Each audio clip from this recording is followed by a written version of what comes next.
નમસ્કાર મિત્રો, ધોરણ 9 સામાજિક વિજ્ઞાન એમાં હવે આપણે આજે આગળ ચર્ચા જે છે એ કરીએ. આજે આપણે બંગભંગ આંદોલન અને સાથે સાથે બહિષ્કાર અને સ્વદેશી ચળવળો આના વિશે આપણે બધાએ મિત્રો સમજવાનું છે. બંગભંગ આંદોલન એટલે કે ભાઈ બંગાળના જે ભાગલા પાડવામાં આવ્યા એ બંગાળના ભાગલા વિશે આપણે સમજવાનું છે.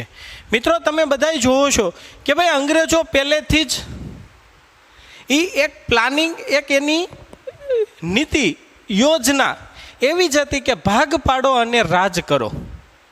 અને આ ભાગ પાડો અને ડિવાઇડ એન્ડ રૂલ્સ, ભાગ પાડો અને રાજ કરો જે છે એની નીતિના લીધે જ આ બંગભંગ આંદોલન જે છે એ આંદોલન આખું થયું. અને શું હતું એ આપણે બધાએ સમજવાનું છે. હવે બ્રિટિશ શાસનકાળમાં બંગાળ સૌથી મોટો જે છે એ પ્રદેશ હતો. અત્યારે જે આપણો બંગાળ રહ્યું એ નહીં, ત્યારના સમયે મિત્રો મોટું બંગાળ અને ત્યારની રાજધાની. તો એ સમયે બંગાળ સૌથી મોટામાં મોટો પ્રદેશ છે. એ પ્રદેશ હતો જેની અંદરથી અત્યારનું આપણું બંગાળ, બિહાર અને ઓરિસ્સા આટલા રાજ્યનો સમાવેશ થતો હોય. તો એ બંગાળ પ્રાંત છે એ બંગાળ પ્રાંતની અંદર. અને એ સમયે જ આપણે જોઈશું કે બંગાળ સૌથી મોટું રાષ્ટ્રીય ચેતનાનું કેન્દ્ર બિંદુ હતું. એટલે બંગાળની અંદર એટલા લોકો સમજદાર હતા અને રાષ્ટ્રીય ભાવના જગાડવા માટે, ઉત્તેજન કરવા માટેનું એ મહત્વનું કેન્દ્ર હતું. ત્યાંથી લોકોની અંદર વધુ રાષ્ટ્રભાવના જાગતી હતી. એટલે કહેવાય છે કે બંગાળ જે છે એ બંગાળ આપણે એ શાસનકાળ દરમિયાન એક રાષ્ટ્રીય, એક આખા દેશ માટે વિચાર કરતા હોય, દેશભક્તિ જ્યાંથી વધુ ને વધુ થતી હોય એટલે રાષ્ટ્રીય ચેતનાનું આખું કેન્દ્ર બિંદુ હતું. અને દેશની આઝાદી માટે, દેશની લડતો માટે, રાષ્ટ્રીય ચળવળો માટે, આખા દેશની લડતો માટે જે છે વેગ અને પ્રેરણા એ બંગાળમાંથી પ્રાપ્ત થતી હતી. બંગાળમાંથી એને વેગ મળતો હતો. રાષ્ટ્રીય ચળવળો છે એને પ્રેરણા મળતી હતી કે દેશની આઝાદી છે એ આઝાદી માટે.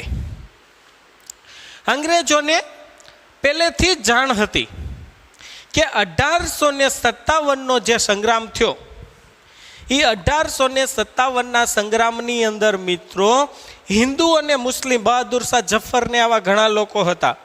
હિન્દુ અને મુસ્લિમ 1857ના સંગ્રામમાં એકજૂટ થઈને લડેલા છે. રેડી?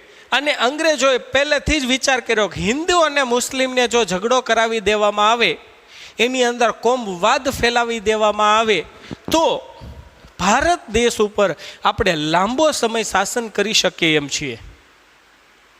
અને એની એકતા તોડવા માટે હિન્દુ અને મુસ્લિમ જે છે એ મુસ્લિમની અંદર કોમવાદ ફેલાવવા માટે થઈ, એને કોમવાદને વધુ ઉત્તેજન આપવા માટે થઈ અને હિન્દુ અને મુસ્લિમની એકતા તોડવા માટે થઈ અને બંગાળ જે હતું એ બંગાળના ભાગલા પાડી દેવામાં આવ્યા. કે જેના કારણથી ભાગલા પડશે, રાજકીય બાબતોમાં નેતા બનશે અને હિન્દુ અને મુસ્લિમોની વચ્ચે કોમવાદ છે એ કોમવાદ ફેલાઈ જશે. એક બાજુ મુસ્લિમને કરી દેવામાં આવ્યા, એક બાજુ પૂર્વ બંગાળ અને પશ્ચિમ બંગાળ. પૂર્વ બંગાળની અંદર મુસ્લિમો અને પશ્ચિમ બંગાળની અંદર હિન્દુઓ.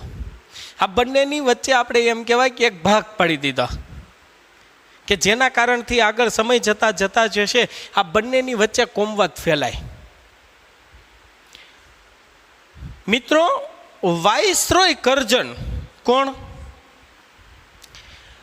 બ્રિટિશ સરકારનો વાઇસરોય કરજન જે છે એ વાઇસરોય કરજને 1989 થી 1905 રેડી એ સમયગાળા દરમિયાન જે વાઇસરોય કરજન હતો એ વાઇસરોય કરજને એક બહાનું બતાવ્યું. યાદ રાખજો, બહાનું બતાવવામાં આવ્યું કે બંગાળ બહુ મોટો પ્રાંત છે અને પ્રાંતનો યોગ્ય વહીવટ થતો નથી. એ બંગાળ પ્રાંતનો યોગ્ય વહીવટ કરવા માટે થઈ અને વહીવટની અંદર કાર્યક્ષમતા લાવવા માટે થઈ અને બંગાળના ભાગ પાડવામાં આવે છે. પરંતુ તમે બધા જાણો છો કે બંગાળના ભાગ શા કારણથી છે, એ શા કારણથી પાડવામાં આવ્યા. એટલે વાઇસરોય કરજને મિત્રો 16 ઓક્ટોબર, યાદ રાખજો, 16 ઓક્ટોબર 1905, 16 ઓક્ટોબર 1905ની અંદર બંગાળના ભાગલા છે એ પાડવામાં આવ્યા. પણ ભારત આપણે જોઈએ છે કે બધા જ જાણતા હતા કે ભાઈ આ વાઇસરોય કરજને શા માટે આવું કામ કર્યું છે. બંગાળના ભાગલા પાડવાનું કારણ એ જ છે કે હિન્દુ મુસ્લિમની એકતા તોડવા માટે, રાષ્ટ્રીય ચેતનાને દબાવી દેવા માટે, રાષ્ટ્રવાદને દબાવી દેવા માટે, રાષ્ટ્રીય ચળવળોને દબાવી દેવા માટે થઈ અને આ વિભાજન કરવામાં આવ્યું છે. 16 ઓક્ટોબરના દિવસે જ્યારે ભાગલા પડ્યા મિત્રો, એ દિવસની સાથે જ બંગાળ પ્રાંતના લોકોએ આ ભાગલાનો વિરોધ કરવાનું શરૂ કરી દીધું. ઉગ્ર આંદોલન છે એ ઉગ્ર આંદોલન કરી દેવામાં આવ્યું.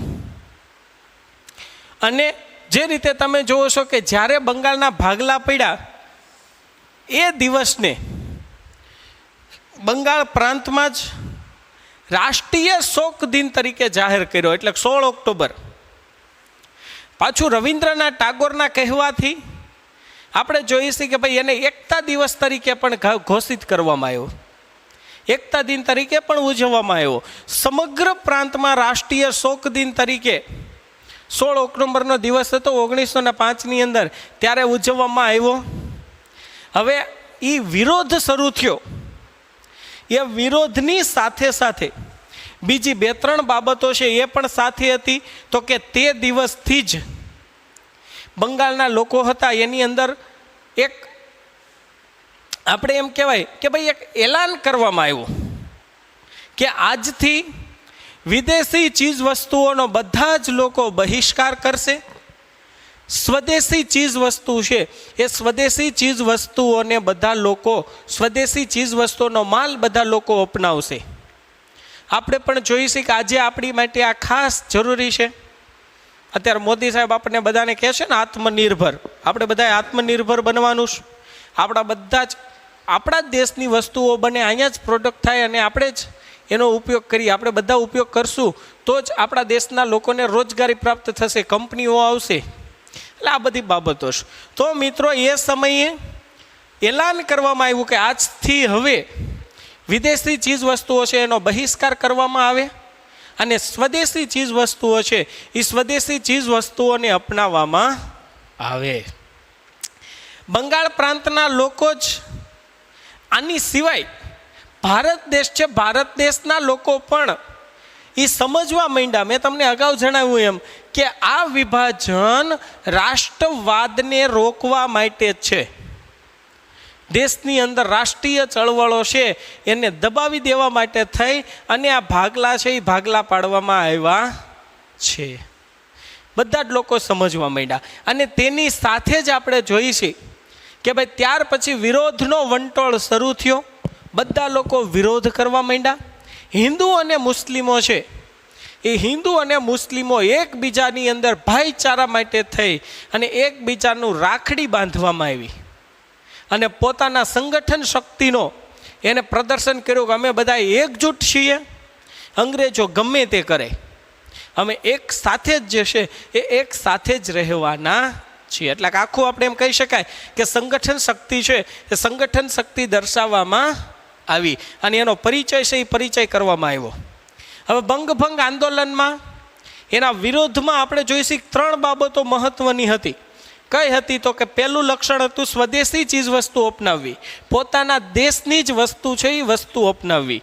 બીજું વિદેશી માલનો બહિષ્કાર કરવો અને ત્રીજું રાષ્ટ્રીય શિક્ષણ અપનાવવું. અંગ્રેજો દ્વારા શરૂ કરવામાં આવેલું અંગ્રેજી શાસન, અંગ્રેજી શિક્ષણને એનો બધાનો બહિષ્કાર કરી દેવો અને રાષ્ટ્રીય શિક્ષણ છે એ રાષ્ટ્રીય શિક્ષણ અપનાવવું.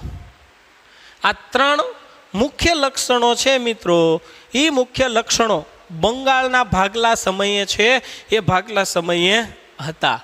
અને આખા બંગાળ પ્રાંતમાં તો ખરા જ, પરંતુ સાથે સાથે આખા ભારત દેશની અંદર આ આંદોલન છે, એ ચળવળ એ આખી પ્રસરી ગઈ. આંદોલનના વિરોધ સ્વરૂપે આપણે બધા જોઈશું કે ઇંગ્લેન્ડના વેપારને સૌથી મોટો ફટકો પડ્યો. અંગ્રેજોનું મેઇન કામ તો એ જ હતું કે ભાઈ વેપાર કરવો, વેપાર વધારવો. અત્યારે પણ વિદેશના દેશો છે એનું મેઇન કામ તો એ જ છે, વેપાર કરવાનું. વેપાર પોતાનો વધે, પૈસા આવે, આવક આવે.